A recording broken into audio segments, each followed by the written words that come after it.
Karambers, balik lagi di Pekam Podcast Karambar. Di podcast kali ini, aku ketemu lagi nih sama narasumber hebat. Oke, boleh Akang Teteh diperkenalkan diri dulu masing-masing. Anjay, langsung hebat. Tekanan di awal ya guys ya. Halo semuanya, perkenalkan kembali. Akhirnya aku balik lagi. Halo, perkenalkan aku Andreas Agung dari Lemfit sekarang. Halo, aku Jenny Gina Shiva, sama kita dari Lemfit. Halo, aku Isni, aku juga dari Lemfit. Ngomong-ngomong Lemfit nih, boleh dijelasin nggak Teh? Lemfit itu apa sih?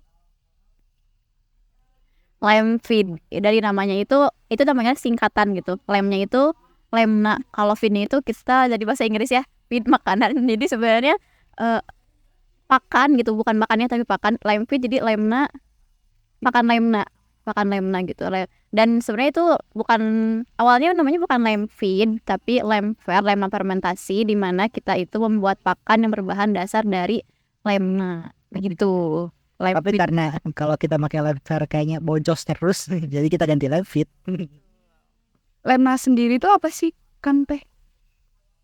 Oke, jadi lemna itu sebenarnya dia gulma ya kalau di pertanian. Kalau saya kalian lihat mungkin di sawah banyak tuh yang hijau-hijau.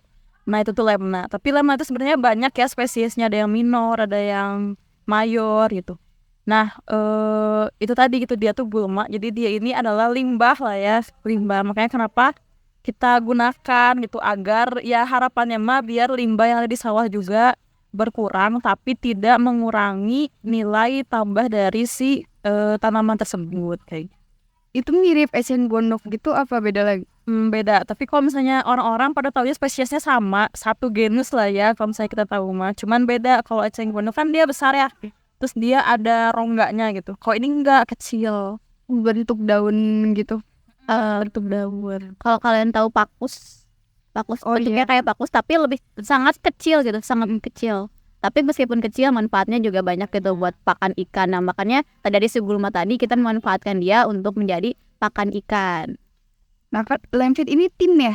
Betul. Berlima. Iya. Ada datang tuh Kang Yoga sama Kak Henry. Nah, untuk membentuk tim Lemfit sendiri itu awalnya gimana? Kita random pick ya dulu ya. Iya. Jadi asal-asal ngajak aja, terus ada yang mau ya udah. Karena awalnya itu kita cuma disuruh sama Pak Rofi Pembina. buat, karena dulu dia masih pembina Karamba. Di sana ikut PKM, ini ada proposalnya, ajuin aja siapa tahu tembus. Awalnya cuma 3 nggak sih waktu itu? Awalnya ya bertiga, aku, Yoga, sama Henry. Cuma bertiga, terus Isni ikutan, aku ikutan. Aku ikutan karena FOMO, Isni ikutan karena Aku ngajak. diajak sama Jenny. Kalau aku kan kayak, ih apaan tuh, kayaknya seru, ikut-ikutan aja. Ternyata nggak segampang itu. Tak segampang itu. Oke, tadi kan lemna tuh berarti biar limbah di sawah tuh nggak ini ya. Kenapa harus lemna? Kenapa nggak yang lain? Karena proposalnya. Nggak sih. Kalau misalnya emang mau lihat dari fungsinya, emang dia tuh sebagai pakan alami ikan gitu, dan dia juga manfaatnya banyak gitu untuk si ikan ini karena dia mengandung beta karoten, jadi dia punya pigmen warna buat ikan. Terus juga selain itu dia bisa buat pertumbuhan. Nah makanya si pakan-pakan ini tuh si pakan di luar sana tuh sangat amat dibutuhkan untuk pertumbuhan, dan biasanya kalau misalnya untuk dan ada lagi kayak itu untuk matang gonat. Reproduksi. Jadi dia tuh selain untuk pertumbuhan, untuk reproduksi. Jadi sekalian gitu manfaatnya. Makanya kita pilih lemna. Karena kalau misalnya kalian cari pakan di luaran, ya misalnya pakan yang untuk pertumbuhan sama pakan untuk reproduksi itu beda. Tapi di sini kita bisa satukan karena si lemna ini punya khasiat keduanya. Tiga-tiganya. Bahkan ketiganya sampai warna sekalipun gitu.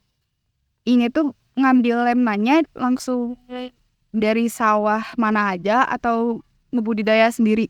Waktu itu kita sempat impor langsung dari Cina ya, dari Guangzhou, karena di Indonesia populasinya sedikit. Cuman karena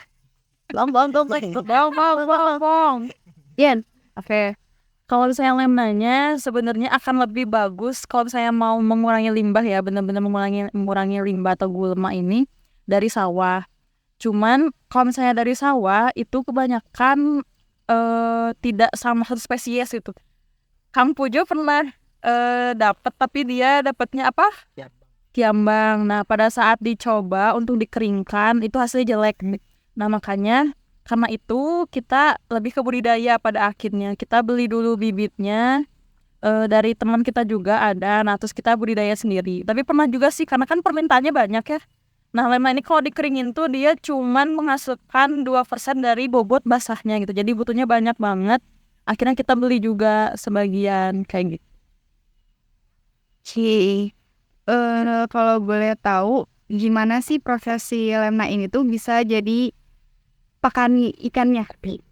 Oke, itu sangat panjang sih tadi ya, berawal dari beli atau mungkin kalau dibudidaya dipanen lah ya, dibudidaya dulu, dibudidayanya juga kayak gimana? Kan ini tanaman ya, dia butuh nitrogen buat pertumbuhan dia. Jadi nitrogennya ini dapat dari mana? Biasa itu dari kotoran. Kotorannya dari apa? Bisa dari sapi atau unggas. Tapi lebih baik tuh dari unggas biasanya, lebih cepat gitu pertumbuhannya, sama proteinnya lebih tinggi.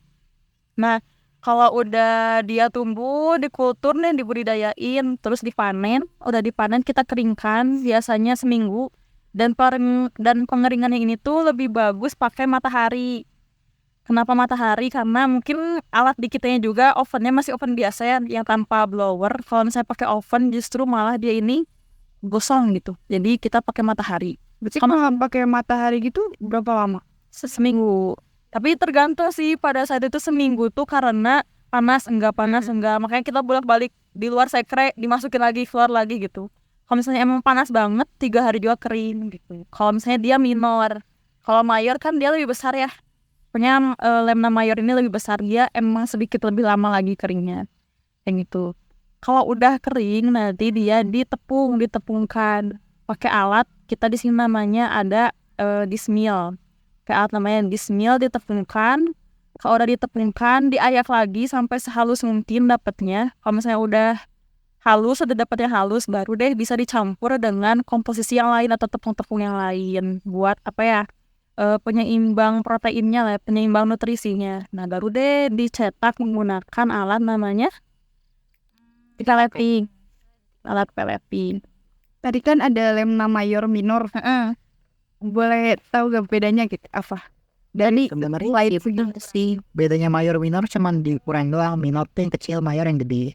Karena kan nentuin namanya itu dari ukuran si daun lemnanya. Kalau daun lemnanya ketemu yang gede berarti itu mayor. Kalau yang kecil banget itu ukuran apa ya? Bisa Gak ada sih jujur di sini contohnya. seukuran Kecil banget. seukuran kupu lah. Soalnya kalau pakai casan type C aja masih lebih gede casan type C soalnya. Itu setengah casan type C. Daunnya Ya daunnya tuh emang kecil. Setengah casan type C itu yang minor. yang suka ngambang-ngambang di sawah itu kan. Iya itu lemna. Iya. Kan banyak ya. Itu biasanya dipakai buat makan bebek doang. Cuman kalau cuma buat makan bebek Kayaknya agak kurang bisa ngasilin duit ya. Jadi coba dimanfaatkan lagi, diputar lagi. Oh berarti ini bikin produk juga, misalnya produk sendiri gitu. Iya. emang outputnya produk pakan kita sendiri gitu dari lemna Untuk diperjualkan. nah Itu itu jualkannya jualan komersil. ke mana aja target marketing, maksudnya kayak luar Unpad, luar Bandung. Oke. Untuk target marketingnya sendiri itu dari kami ya. Kami waktu itu menargetkan ke pembudidaya ikan hias yang ada di ini sekitar Jatinangor, Bandung, Sumedang, dan juga toko ikan hias yang memang menjual dan juga hobis. Jadi kalau ikan hias itu kan pakan ikan hias dengan pakan ikan komersil itu kan beda ya harganya. Nah maka dari itu kita tuh targetnya tuh ke hobis karena harganya memang cocoknya untuk ikan hias itu. Kalau misalnya hobis yang ikan hias gitu harga berapapun itu apa ya mereka tuh akan beli gitu. Bahkan sebenarnya harga kita itu lebih rendah daripada harga pakan yang biasa mereka beli gitu. Jadi Kenapa bisa lebih rendah? karena tadi Ya kan kalau misalnya dilihat dari prosesnya pasti lebih panjang, lebih sulit lah dari pakan-pakan biasanya gitu. karena tadi kita tuh udah sebelum kita jual kita udah menentukan HPP kayak harga produksi sampai kita menentukan harga jual, dan ternyata harga jualnya itu memang lebih rendah daripada si pakan yang si komersil lainnya. Mungkin dari Sumber daya sumber daya harga sumber daya pakan yang kita pakai kan lebih rendah. Dari Lemna itu. dari lemnya sendiri. Itu cost paling rendahnya di situ. Cuman kadang beberapa part yang lain malah bikin naik. Iya, ada tambahan sih. Kenapa dimurahin? Karena kan kita produk baru ya, hitungnya. Biasanya produk baru susah untuk di hype-nya gitu. Jadi kita menggunakan strategi agar dikenal oleh masyarakat dari harga murah itu. Misalkan, oh murah nih, jadi masyarakat mau nyoba. Pokoknya kalau misalnya kalian suka merawat ikan, pasti tahu ada yang kemasannya biru, udah itu yang orang-orang sering beli. Kenapa orang-orang belinya itu? Karena emang murah dan banyak di pasaran. Nah, makanya kita ngejarnya kayak gitu, biar dikenalnya. Dimurahin dulu, dan kita distribusiin kemana-mana, jadi orang-orang kenal. Baru dari situ mereka bakal beli. Nah, tapi murahnya nggak murahan. Iya. Murahnya kita tuh banyak banget gitu manfaatnya. Dari misalkan orang-orang tuh ada pakan lain yang memang yang sudah aku bilang tadi kan, pakan ikan hias yang kalau pertumbuhan aja gitu sih pakannya, untuk reproduksi aja. Nah, itu meskipun murah kita udah mencakup semuanya, pertumbuhan iya, reproduksi iya, terus warna juga iya. Makanya kayak kita tuh punya keuntungan itulah, punya kelebihan itulah dibandingkan pakan-pakan yang lain. Saya lagi nge-slap katanya. Ya, value-nya itu. Iya betul. Pelan-pelan. Pelan-pelan ya. Kasihan editornya. Baik, maaf webcam. Berarti kalau misalnya untuk warna sendiri, untuk pakan sendiri, Lemna ini itu kan ke warna ya. Itu tuh maksudnya untuk jadi lebih cerah kah, atau Kalau dilihat dari itu, plusnya adalah nguatin beberapa warna dari ikan, terutama di warna merah, kuning, sama oranye. Karena dia tuh mengandung beta karoten. Beta karoten tuh sebenarnya ada di semua benda yang berwarna hijau, daun, terus akar-akaran, habis itu bunga-bungaan. Cuman ada beberapa bagian dari tumbuhan yang kandungan serat kasarnya kan tinggi tuh, makanya nggak dipakai. Karena kandungan serat kasar ini bisa memperhambat laju pertumbuhan ikan. Jadi kayak misalkan kita ngasih 1 kilogram pakan, harusnya bisa naik jadi dalam sebulan tuh 0,5 kilo, ini cuman 100 gram.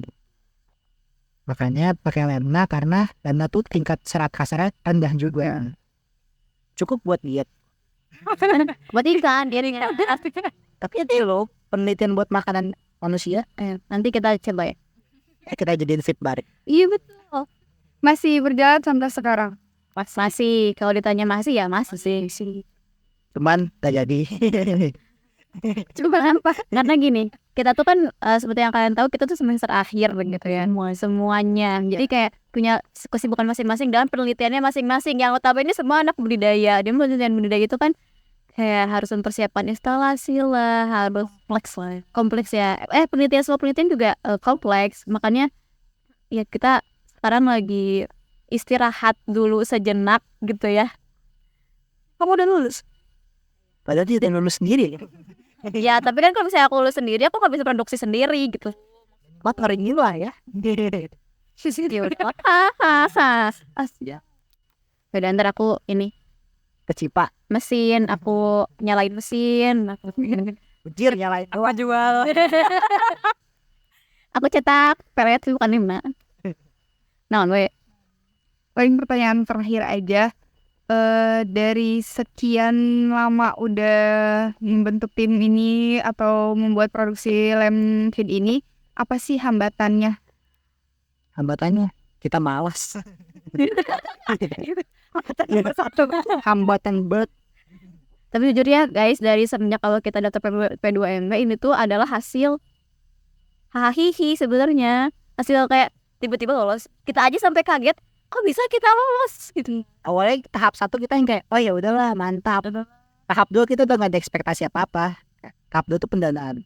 Iya. Kita yang kayak, paling juga gak bakal didanain. Ya paling kita nggak lolos deh, ngapain gitu kan lolosin kita. Saya juga hamin berapa jam? Ya set, ngeliat pengumuman di websitenya, anjir ada nama kita, wah kelar. Tuh, oke baiklah. Senang sih, ada senangnya. Ya pasti. Tapi bingung sebenarnya karena ya kita Nggak tahu harus ngapain. harus ngapain gitu awalnya. Kita juga nggak bikin RAB aja, kita asal-asalan sebenarnya itu tuh. nggak asal sih kalau bahan, cuma dari alat-alat tuh kayak ngira-ngira kita butuh apa ya, kita butuh apa. Terus tiba-tiba ada tuh pendanaan. Ya terpaksa kita harus produksi karena pendanaan. Sambil diminum aja. Boleh. Dan Ini kita pendanaan dapat yang paling gede se-Unpad. Uangnya berhambur-hambur sekali. Tidak beli dong gas, beli nih. Oh iya kan gitu. Aku penghambur uang tuh. Tapi hambur uangnya buat alat dan bahan ya, enggak. Tuh, jujur alat emang mahal banget sih ya. Guys, satu paleting. Aduh, Dan Mbak, yang paling mahal Mbak. paleting Jen, berapa Jen? Rating berapa ya mas itu? 5. Pokoknya 9 juta tuh buat alat semua. Buat alat, sisanya buat bahan. Hanya buat mahal. Dan kita masih banyak lagi dari 9 juta itu, uang kita masih banyak. Itu dari PKM itu ya? Kita dari P2MW. Oh, itu. Jadi P2W itu kewirausahaan, PKM itu ide dan inovasi. Inovasi kreatif. Jadi kalau misalkan punya ide doang tapi nggak mau jualan, mending masuk PKM. Tapi kalau gue punya benda nih bisa dijual, punya harga di pasar, mending masuk P2MW. Jadi walaupun idenya udah banyak di pasaran, tapi kayak punya market dan valuable, mending P2MW. Betul. Dan bakal banget dilirik sih. Berarti harus ngasih laporan kayak udah berapa penjualannya gitu. Tuh, jadi kita tuh pas lolos tuh ada semacam, bukan semacam ya, kayak kita tuh punya coaching kayak semacam coaching ya, terus juga pematerian lagi, pelatihan. Ada Tadi paten kecil lah. ya pelatihan kecil, terus adanya ada pitching itu kayak presentasi lagi apa yang udah kita lakukan sebelumnya, dan juga si pitching itu tuh sambil sambil seleksi kan Jen. Jadi kita tuh pitching itu setelah kita pelatihan kita ada pitching Total pitching 6 kali. iya pokoknya dari 7 yang lolos dari Unpad kita tuh di pitching itu pitching itu presentasi, lolos jadi 5, kita masuk ke 5, kita dari 5 itu pitching lagi buat lolos ke 3. Expo Bali, ke Bali. Lolos pokoknya kita tuh wah, Sampai jadi 2 besar. udah besar. Kita jadi runner up. Enggak, kita yang pertama malah. Kita yang pertama. Terus naik nih. Kita diberangkatin ke Bali sama Unpad. Di Bali itu masuk ke event KMI Expo. KMI Expo itu kayak apa ya? Semacam kita buka stand. Kita mau memamerkan Pameran bahan kita UMKM deh. asal mahasiswa lah. Mirip Pinmas gitu. Ya, Asli itu. Kalau Pimas kan puncaknya dari PKM, kalau nggak KMI Expo ini puncaknya dari P2M. Tapi kalau di Pinmas kan nggak ada jualan barang. Rata-rata kayak di P2MW full semuanya jualan. Jadi ada promosinya, ada teriak-teriaknya, ada panas-panasnya gitu. Ada senggol-senggolannya sambil ada di KMI Expo tuh. Kita juga nggak nyangka kita bakal tembus sampai ke titik KMI karena kayak itu udah puncaknya banget lah.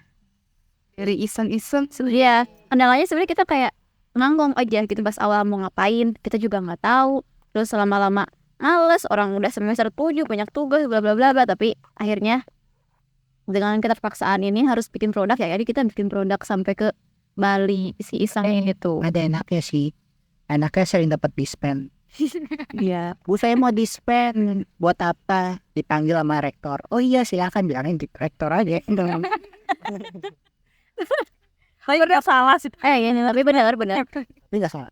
Bener tapi nggak salah. iya bentar nih, kita sertifikatnya langsung dari rektor. Mantap nih. Dari penjualan produknya ini sesuai harapan nggak? Sudah. Kayak Frizim jawab ya. Kalau misalnya Nama NPM. di 48 kalau misalnya sesuai ekspektasi sebenarnya sesuai. Yang mesen juga banyak. Ada yang mesen ke kita sampai di 50 kilo. Ada. Kalau yang mesen nih ya, ekspektasi sesuai, gitu sesuai.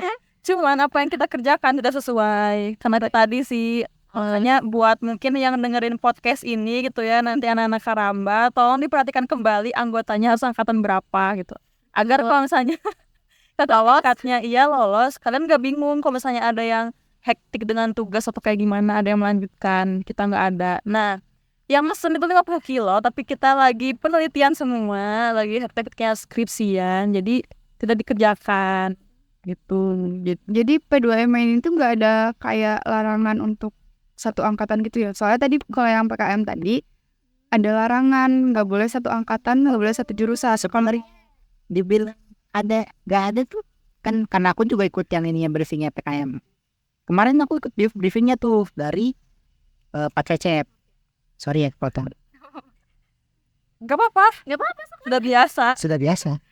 Jadi Pak Cecep bilang kenapa PKM tuh dibuat harus beragam. Tujuannya adalah nyatuin inovasi dari beberapa fakultas jadi satu nih, biar bisa dibawa di Pinnas. Bedanya sampai 2MW, kalau P2MW ya sok we, kalau misalkan punya kelompok yang bisa jualan di sana jualan Oh, yang mau-mau aja gitu. aja Ya. gitu. Jadi mau angkatan-angkatan yang paling bahala pun masih bisa ikut, tapi dia ada maksimal angkatannya. Itu bedanya. Maksimalnya Maksimal waktu itu 6 ya? 7, kita 7 waktu itu. Maksimal di semester 7. Ya 7 maksimal. Itu yang kayak Oh, dan kita tuh kenapa jadi kita berlima, karena kita disatuin di Karamba. Kita sama-sama top lead di Karamba, jadi dan top lead di Karamba itu rata-rata anak 20 ya. Jadi bisa angkatan semua sejurusan. tapi awal kita nggak mikir hektik karena cuma apa yang gak bakal lolos. Iya. Bejir lolos. Mau sampai gak akhir. keren banget, keren. Semoga aja bisa dilanjut terus Lempitnya. Amin. Jadi yo, Join gitu. Makanya produksi dan jangan males. Tapi paling segitu aja podcast dari aku. Makasih buat Akang Tetehnya udah bersedia jadi narasumber di podcast kali ini. Terima kasih banyak. Sama-sama. gaya udah ngundang kita. Seneng Semangat banget. anak-anak. Sukses terus Karamba.